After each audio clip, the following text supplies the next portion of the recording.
7 মিনিটৰ পিছত 2টা ৰাতি বাজিব গতিকে এই 2টা বজালৈ মই বৰ্তমান অনুষ্ঠান শেষ কৰি আছো পেন্ডেলতে কোৱামতে মোৰ আজি শো শেষ হোৱাৰ পিছত মোক তেখেতৰ যিটো মোৰ পেমেন্ট হেতু তেখেতে দিব প্ৰিয়ম পল্লৱীক পইচা লাগে অভিনয় কৰাৰ বাবদ নিদিও প্ৰিয়ম পল্লৱী কি এক্টিং কৰে এক্টিং কৰিবই নাজানে প্ৰিয়ম পল্লৱীক পইচা দিব লাগে হা পইচা নিদিও কি কৰিব এনেকৈ হয়তো ভাবিছে সেই প্ৰযোজক গোষ্ঠীয়ে যিখন থিয়েটাৰত প্ৰিয়ম পল্লৱীয়ে অভিনয় কৰি আছে এই থিয়েটাৰখনৰ প্ৰযোজক গোষ্ঠীয়ে হয়তো তেনে ধৰণে ভাবিব পাৰে এটা কথা স্পষ্ট হৈ পৰিছে যে সময়ে সময়ে এনেকুৱাবোৰ ঘটনা আমি নিউজত দেখিবলৈ পাওঁ আৰু এতিয়াতো সোশ্যাল মিডিয়া যথেষ্ট এক্টিভ হৈ গ'ল এনেকুৱাবোৰ ঘটনা প্ৰায় দেখিবলৈ পাওঁ বিশেষকৈ থিয়েটাৰত এনেকুৱাবোৰ ঘটনা আমাৰ চকুত পৰে প্ৰিয়ম পল্লৱীৰ আগত আৰু এজনৰ তেনেকুৱা হৈছিল তেওঁ অভিযোগ কৰিছিল যে এনে ধৰণে মোক পইচা দিয়া নাই আৰু প্ৰিয়ম পল্লৱীৰ পৰা আৰু এটা ফোন কলত আমি গম পালো যে আৰু এজন ব্যক্তিক পইচা দিবলৈ আছে প্ৰযোজক গোষ্ঠীয়ে গতিকে এনেবোৰ ঘটনা আমি মুঠে কামনা নকৰো আৰু বিশেষকৈ যিসকল অভিনেতা অভিনেত্ৰী হেসকলৰ লগত এনে কথা হ'ব নালাগে কিয়নো তেওঁলোকে ঘৰ পৰিয়াল এৰি আহি এখন থিয়েটাৰৰ লগত জড়িত হৈ পৰে গোটেই বছৰ দিন 9টা মাহ তেওঁলোকৰ এগ্ৰিমেন্ট যেনে ধৰণে হয় এতিয়া এটা কথা প্ৰযোজক গোষ্ঠীয়ে ভবাটো ভাল প্ৰযোজক গোষ্ঠী হয়তো বহুত ধনী হ'ব পাৰে হয়তো দুখীয়া হ'ব পাৰে দুটা কাৰণ থাকিব পাৰে পইচা নিদিয়াৰ এক হৈছে হয়তো বহুত বেছি ধনী আৰু ধনী হোৱাৰ বাবদ তেওঁ সৰু সুৰা মানুহবোৰক যিবোৰ তেওঁৰ কৰ্মচাৰী আজি প্ৰিয়ম পল্লৱী বা হে থিয়েটাৰখনত কাম কৰা যিসকল মানুহ আছে সেইখিনি তেওঁৰ তলতীয়া কৰ্মচাৰী তেওঁ পইচা দি ৰাখিছে হয়তো তেনেকুৱা ধৰণৰ কথাৰেও তেওঁ ভাবিব পাৰে যে মোৰ কৰ্মচাৰী হয় মোৰ মতে চলিব লাগিব মই পইচা দিলে দিম আৰু নিদিলেও নিদু পিছত মই দি দিম যেতিয়া সময় আহিব এনেকুৱাবোৰ কথাও হ'ব পাৰে কিন্তু হেতু ভবাটো ভুল প্ৰযোজক গোষ্ঠী কিয়নো তেওঁ প্ৰযোজক গোষ্ঠী তেতিয়াহে হ'ব পাৰিছে হে থিয়েটাৰখনৰ কিয়নো তেওঁৰ তলত কাম কৰা বহুত ব্যক্তি আছে বিভিন্ন ডিপাৰ্টমেন্টত কাম কৰা ব্যক্তি আছে মঞ্চৰ পৰা সেই থিয়েটাৰখনৰ পেন্ডেলৰ খুঁটা পতা লৰাটোলৈকে ড্ৰাইভাৰজনলৈকে অভিনেতাজনলৈকে নৃত্যনাটিকাত নৃত্য কৰা সেই ল'ৰা ছোৱালীখিনিলৈকে মিউজিচিয়ানলৈকে গতিকে বহু ব্যক্তি জড়িত হৈ আছে আৰু সেই ব্যক্তিখিনি নহলে তেওঁ সেই থিয়েটাৰখনৰ প্ৰযোজক হ'ব নোৱাৰে কথাটো গম পাইছে এজন প্ৰযোজক হ'বলৈ সেই তলৰ মানুহখিনি লাগিব যেনেকৈ আপুনি যুদ্ধত জয় কৰিবলৈ হলে কেৱল সেনাপতি হৈ থাকিলে নহব আপোনাৰ তলত ভাল সেনানীও লাগিব ঠিক তেনেকুৱা কথা এই থিয়েটাৰখনৰ ক্ষেত্ৰতো কিন্তু আমি আচৰিত হওঁ বাৰে বাৰে কিয় এনেকুৱা ধৰণৰ কথাবোৰে ঠাই পায় অভিনেতা অভিনেত্ৰীসকলক পইচা দিবলৈ টান পায় এগ্ৰিমেন্ট মতে তেওঁলোকে কিয় পইচা নিদিয়ে কালচাৰেল ডিপাৰ্টমেন্টত ময়ো কম বেছি পৰিমাণে জড়িত এনেকুৱা ধৰণৰ অভিজ্ঞতাও মোৰ আছে শুটিং কৰাবলৈ মাতি নি শুটিং প্লেছত গৈ ৰৈ থাকো তাত প্ৰযোজক গায়ব মানে প্ৰযোজক নাহেই প্ৰডিউচাৰ নাহেই ভাবিছক পিছত খবৰা খবৰি কৰি তেওঁক বিচৰা হয় আৰু পিছত গম পোৱা হয় যে তেখেতে মানে সুইচটো অফ কৰি দিলে ফোনৰ এনেকুৱা ঘটনা আমাৰ লগতো ঘটিছে শুটিং কৰিবলৈ মাতিলে আমি গলো কাৰণ এটা শুটিং যেতিয়া কৰিবলৈ যাওঁ বহুত বস্তু আমি লৈ যাব লগিয়া হয় বহুত কৰ্মচাৰী তাত যায় আৰু তাত এটা মই ভুল কৰিছিলো মই এডভান্স নলোৱাৰ কাৰণে হা আৰু সেই জেগাত গৈ আমি যেতিয়া ৰলো কাৰণ পৰিচাৰে এনেকুৱাকে আপোনাক বিশ্বাস দিব যে আপোনাক পইচা দিমে আৰু এনেকুৱা ধৰণৰ বিশ্বাস দিব মানে দিমে আৰু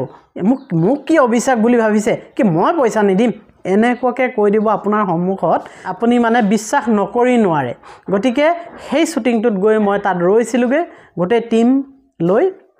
আৰু অৱশেষত সেই প্ৰডিউচাৰজন তালৈ নাহিলে আমি দিনৰ দিনটো ৰৈ থাকিলো প্ৰায় 1-2টা বজালৈকে ৰৈছো দিনৰ ভাত হাজু আমি খাবলৈ পোৱা নাই লঘুনত অৱশেষত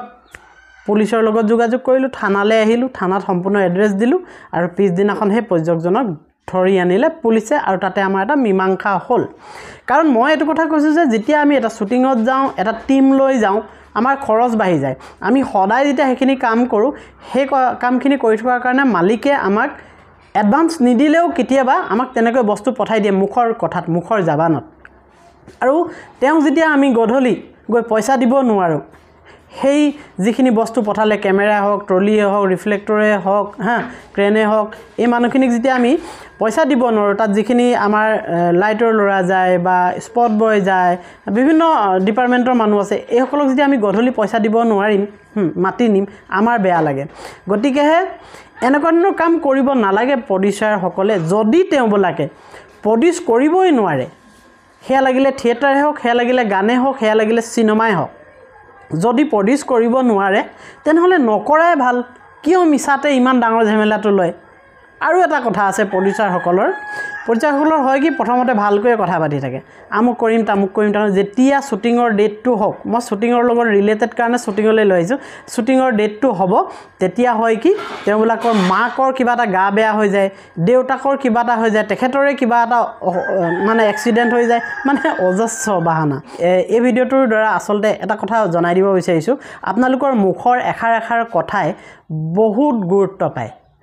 আমাৰ দৰে কাম কৰা মানুহৰ বাবে আৰু ঠিক তেনেকৈ প্ৰিয়ম পল্লৱীৰ ক্ষেত্ৰতো ইমান এগৰাকী সুন্দৰ অভিনয় কৰা অভিনেত্ৰীৰ ক্ষেত্ৰতো সেই একেই তেওঁ আশা কৰে আপোনাৰ পৰা বহুত কিবা এটা আপুনি যেনেকৈ এগ্ৰিমেণ্ট কৰিছে যেনেকৈ দিম বুলি কৈছে আপোনাৰ থিয়েটাৰত গৈছে তেখেতে আপোনাৰ পৰা আশা কৰে যে এনেধৰণে এগ্ৰিমেণ্ট হোৱাৰ ধৰণেই মোক পেমেণ্টবোৰো দি যাব বুলি আমিতো দেখি আচৰিত হ'লোঁ যে নিশা 1-1:30 বজালৈকে পেণ্ডেলত ৰৈ আছে পইচা ল'ম বুলি বোলে প্ৰডিউচাৰজন তাত নাই সেইটো কথাও নহয় তেখেতে লাইভটোত কৈ দিছে যে পেণ্ডেলত বহি আছে তেখেতৰ বন্ধুবৰ্গৰ লগত সময় কটাবলৈ নিশা 1:30 বজালৈকে সময় পাইছে আৰু তেখেতৰ কৰ্মচাৰী বুলিয়ে কৈছোঁ তেখেতৰ থিয়েটাৰৰ অভিনেত্ৰীগৰাকী তেওঁক আহি এই কথাটো তেওঁ ক'ব নোৱাৰিলেনে যে আজি মই তোমাক পইচাটো নিদিওঁ মই অহাকালিলৈ তোমাক দি দিম ওচৰত আহি কিয় ক'ব নোৱাৰিলে একেখন পেণ্ডেলতে ৰৈ আছে দুইজন ব্যক্তি প্ৰডিউচাৰ ৰৈ আছে অভিনেত্ৰীগৰাকী ৰৈ আছে তেতিয়াতো ইমান ডাঙৰ কথা হৈ নপৰে আৰু মই জানো শিল্পীসকল অভিনেতাই হওক অভিনেত্ৰী হওক ইমান আকুৰগুজ নহয় তেওঁবিলাকে কথা ক'লে বুজি পায় আৰু যথেষ্ট গতিকে কম্প্ৰমাইজলৈ আহে বহুত কাম কম্প্ৰমাইজৰ দ্বাৰাও হৈ থাকে আৰু হেতুকে সুযোগ লয় বহুতে শিল্পীসকলে যেটো কম্প্ৰমাইজ কৰে যে মোৰ আৰু মনটো বেয়া লাগিছে তেওঁ কিবা এটা অসুবিধা হ'লে যে কম্প্ৰমাইজ কৰা হয় এই কম্প্ৰমাইজৰ সুবিধাটো লয় কোনে সময়মতে পইচা নিদিয়ে সময়মতে কামটো কিন্তু উলিয়াই লয় দৰ্শকৰ সন্মুখত তেওঁবিলাকে অভিনয় কৰে আৰু দৰ্শকে যদি মৰম নিদিয়ে তেতিয়াহে অভিনেত্ৰী বা অভিনেতাজনৰ কোনো মূল্য নাই গতিকে দৰ্শকক বেয়া পোৱাবলৈ কোনেও নিবিচাৰে যিকিজনে ভালকৈ গম পায় এইখিনিতে প্ৰিয়ম পল্লৱীৰ যিটো লাইভ সেশন আছিল অকনমান মই লগাই দিছোঁ গোটেইটো নহয় আপোনালোকে শুনি লওক তেখেতৰ একো খবৰ নাই সম্পাদকৰ একো খবৰ নাই বুলি মই 1 ঘণ্টামান ৰখিলোঁ মই সম্পাদকলৈ ফোন কৰিলোঁ হীৰক জ্যোতি তেখেতলৈ ক'লোঁ তেখেতে কৈছে বা মই আপোনাক কি কয় কৈ আছোঁ আপুনি জ্যোতিপ্ৰদাক ফোন কৰক জ্যোতিপ্ৰদা আপোনাক ফোন কৰিব মই ক'লোঁ ফোন কৰা নহয় আজিতো পে'মেণ্ট দিয়া কথা আছিলে যিহেতু ফাৰ্ষ্ট ডে আৰু তেখেতৰ কথা মতে আজি মোক পে'মেণ্টটো দিয়া কথা আছিলে গতিকে মোক ফোন কৰিবলৈ কোৱা তেখেতে মোলৈ ফোন নাই তেখেতে মই তাৰপিছত মই আকৌ প্ৰযোজক জ্যোতিপ্ৰদ তালুকদাৰলৈ ফোন কৰিলোঁ তেখেতে ক'লে অকণমান সময় ৰখা মই গৈ আছোঁ তাৰপিছত আৰু আধা ঘণ্টা মই ৰখিলোঁ নাই বুলিও 1 বাজিব হ'ল এতিয়া 1 বজালৈ ৰখি আধা ঘণ্টা ৰখাৰ পাছত তেখেতৰ একো ফোন নাই খবৰ খাতি নাই তেখেতে পেণ্ডেলতে বহি তেখেতৰ বন্ধুবোৰৰ লগত তেখেতে কথা পাতি আড্ডা পাতি আছে তেখেতৰ ইমানখিনি তেখেতৰ দায়িত্ব নাই যে এজন শিল্পীক তেখেতে ৰখাই থৈছে পে'মেণ্ট দিম বুলি তেখেতৰ ইমানখিনি তেখেতে জানে যে এজনী ছোৱালী মানুহক পেণ্ডেল এটাত 1:30 বজালৈকে ৰখাই পেলাই তেখেতৰে এইখিনিও কোৱাটো দৰকাৰ বুলি নাভাবে যে তেখেতৰ পে'মেণ্টটো আজি দিব পাৰিম নে নোৱাৰিম তেখেতৰ কোনো সেই বিষয়ে একো জনোৱা নাই গতিকে এতিয়া বৰ্তমান 2 বাজিব হ'ল তেখেতৰ 2 বাজিলে অলৰেডি 2 বজাৰ লগে লগে তেখেতে যেতিয়া মই ফোন কৰি পেলাই সুধিছোঁ যে পে'মেণ্টটো কি হ'ব তেতিয়া কৈছে মই দিব নোৱাৰিম আৰু এইটো কথা খুব বেয়া লাগে যে তেখেতে শিল্পী বুলি নহয় এজনী ছোৱালীক ইমানখিনি কষ্ট দিয়াৰ তেখেতৰ ৰাইট নাই এয়া প্ৰথমটো লাইভ আছিল প্ৰিয়ম পল্লৱীৰ আৰু প্ৰিয়ম পল্লৱী এই লাইভটোৰ পিছত তেখেতে মিডিয়াটো মানে মেইন ষ্ট্ৰীম মিডিয়াটো তেখেতে সাক্ষাৎকাৰ দিছে বাইট দিছে যে মই আৰু হেতু গোষ্ঠীত হয়তো নাথাকিম সেই থিয়েটাৰ গোষ্ঠীটোত কাৰণ তেখেতক পে'মেণ্ট কৰা নাই কিন্তু এটা কথা চাব আপোনালোকে এই লাইভ ছেশ্যনটোৰ পিছত আৰু এটা লাইভ তেখেতে দিলে কাৰণ থিয়েটাৰবোৰ আগতীয়াকৈ চুক্তিবদ্ধ হৈ যায় কোনোবা এখন সমিতিৰ লগত কোনোবা এখন মানে যুৱ সংঘ সমিতিৰ লগত নামঘৰ সমিতিৰ লগত বা কোনোবা ৰাইজৰ লগত পেণ্ডেলবোৰ তেনেকৈ হৈ যায় কিন্তু এই খেলিমেলিটো যে হৈছে ইয়াৰ ফল কোনে ভুগিব লাগিব গম পাইছেনে যদি প্ৰিয়ম পল্লৱীক পৰ্যক গোষ্ঠীয়ে টকা প্ৰদান নকৰে তেনেহ'লে প্ৰিয়ম পল্লৱীয়ে অভিনয় নকৰিব থিয়েটাৰখনত আৰু ৰাইজে প্ৰিয়ম পল্লৱী আছে বুলি বা অন্যান্য শিল্পীসকল আছে বুলি তেওঁলোকৰ মনপচন্দ শিল্পী আছে বুলি হয়তো সেই ঠাইৰ মানুহে তাত টিকট ক্ৰয় কৰিছে সেই থিয়েটাৰখন চাম বুলি আৰু যেতিয়া প্ৰিয়ম পল্লৱী নাথাকিব বা যিকোনো শিল্পী নাথাকিব তেতিয়া হ'ব কি সেই যে টিকট ক্ৰয় কৰিছে ৰাইজসকলে থিয়েটাৰখন চামগৈ প্ৰিয়ম পল্লৱীক দেখিম এনেকৈ বুলি যে ভাবিছে ইয়াৰ ফলটো ভুগিব লাগিব সেই কমিটিখনে আৰু সেই ৰাইজখিনিয়ে যিখিনি ৰাইজে নিজৰ পকেটৰ ধন দি টিকট ক্ৰয় কৰিছে যেতিয়া প্ৰিয়ম পল্লৱী সেই থিয়েটাৰখনত সেই ৰাতিটোত শ্ব' নকৰিব তেওঁ অভিনয় নেদেখিব ৰাইজে কাক ধৰিব সমিতিখনক ধৰিব সমিতিখন জগৰীয়া হ'ব সেইখিনি সময়ত সমিতিখনে কি জবাব দিব কি উত্তৰ দিব ৰাইজক সমিতিখন দুখত পৰিলে প্ৰথম তাৰ পিছত ৰাইজ লোকচানত পৰিলে কাৰণ প্ৰিয়ম পল্লৱীক চাম বুলিহে টিকট লৈছিল হয়নে আৰু প্ৰযোজক গোষ্ঠীয়ে এই গোটেই কামটো কৰিলে প্ৰিয়ম পল্লৱী কিয় তাত অভিনয় নকৰিলে যে পইচা নিদিলে প্ৰডিউচাৰ গোষ্ঠীয়ে গতিকে এই প্ৰযোজক গোষ্ঠীয়ে আচলতে সেই ভুলটো কৰি আছে বুলি তেখেতৰ ভিডিঅ'ৰ পৰা অনুমান হয় এই লাইভটো হোৱাৰ পিছত অন্য এটা লাইভ আকৌ দিলে প্ৰিয়ম পল্লৱীয়ে কিয়নো তেখেতে যেতিয়া এই সিদ্ধান্তটো ল'লে মোক পইচা নিদিলে মই থিয়েটাৰখনত অভিনয় নকৰিম বুলি কিন্তু তেখেতে এগৰাকী ভাল অভিনেত্ৰী হোৱাৰ কাৰণে ভাল মনৰ এগৰাকী অভিনেত্ৰী হোৱাৰ কাৰণে তেওঁ আকৌ এটা লাইভ দিলে সেই লাইভটো মই শুনাইছোঁ আপোনালোকক এই লাইভটোত কৈছে যে ৰাইজখিনিক য'ত শ্ব' আছে মানে সেই ৰাইজখিনিক মই ভাল পাওঁ কাৰণে আহিছোঁ কাৰণ ৰাইজৰ অবিহনে এজন শিল্পী হ'ব নোৱাৰে এজন অভিনেতা হ'ব নোৱাৰে এগৰাকী অভিনেত্ৰী হ'ব নোৱাৰে গতিকে সেই ৰাইজখিনিৰ গাত দুখ নাই যিসকলে টিকট ক্ৰয় কৰিছে থিয়েটাৰ চাম বুলি সেই ব্যক্তিসকলে প্ৰিয়ম পল্লৱীক হয়তো তাত বিচাৰিব গতিকে প্ৰিয়ম পল্লৱীয়ে যদিও প্ৰডিউচাৰ গোষ্ঠীয়ে তেখেতক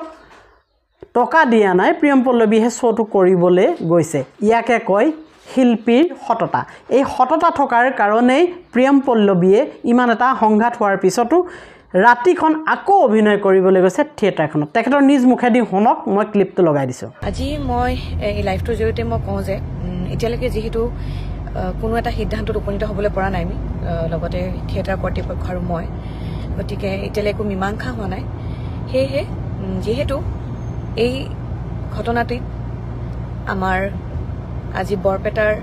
জিলাৰ বাৰাপেটা কমিটিৰ কোনো সদস্য অৰ্থাৎ তেওঁৰ সেই অঞ্চলৰ বাসী জড়িত নহয় গতিকে তেওঁলোকৰ এই ক্ষেত্ৰত কোনো ধৰণৰ দুখ নাই গতিকে মই আজি তেওঁলোকৰ বাবে আজি অনুষ্ঠানলৈ গৈ আছোঁ তেওঁলোকৰ আগত যিহেতু আমাৰ দ্বিতীয় নিশা আছে গতিকে দ্বিতীয় নিশাত আমাৰ আজি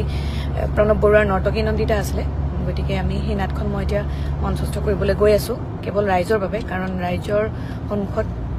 বা ৰাইজৰ ওপৰত কোনো শিল্পী উদ্ধত নহয় দেখিলে ইয়াকে কয় শিল্পীৰ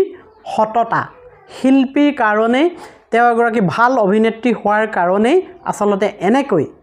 ইমান এটা খেলিমেলি হোৱাৰ পিছতো তেখেতে ৰাইজৰ কথা চিন্তা কৰি ৰাইজে তেওঁক বেয়া পাব ৰাইজৰ উদ্ধত অভিনেতা বা অভিনেত্ৰী কোনেও নহয় গতিকে তেখেতে ৰাইজক আনন্দ দিবৰ কাৰণে তেখেতে এখন ডাঙৰ খেলিমেলি হোৱাৰ পিছতো অভিনয় কৰিবলৈ কেনেকৈ দৌৰি গৈছে গতিকে মই ক'বলৈ বিচাৰিছোঁ যে প্ৰযোজক গোষ্ঠীয়ে এনেধৰণৰ ভুলবোৰ নকৰিলে ভাল হয় য'ত ৰাইজৰ কথা জড়িত হৈ আছে য'ত এখন কমিটিৰ কথা জড়িত হৈ আছে য'ত এগৰাকী শিল্পীৰ কথা জড়িত হৈ আছে আৰু মই ভাবোঁ প্ৰিয়ম পল্লৱী ইমান এগৰাকী বেয়া শিল্পী নহয় বেয়া অভিনেত্ৰী নহয় তেখেতৰো আমাৰ দৰে এখন অন্তৰ আছে তেখেতৰো দুখ লাগে তেখেতৰো ভাল লাগে মই ব্যক্তিগত হিচাপে তেখেতৰ লগত কাম কৰি আহিছোঁ যিহেতু গতিকে মই গম পাওঁ তেওঁ কিমান অমায়িক আৰু তেওঁ কিমান সত্যবাদী আৰু সত্যৰ পক্ষত থাকি তেখেতে যুঁজ দিয়ক আমি তেখেতৰ লগত আছোঁ ঠিক আছে দিয়ক ভিডিঅ'টো বেছি দীঘলীয়া নকৰোঁ আজিলৈ ইমানতে সামৰিছোঁ অন্য এটা দিনত অন্য এটা ভিডিঅ'লৈ মই আকৌ আহিম আপোনালোকৰ ওচৰলৈ আজিলৈ বাই বাই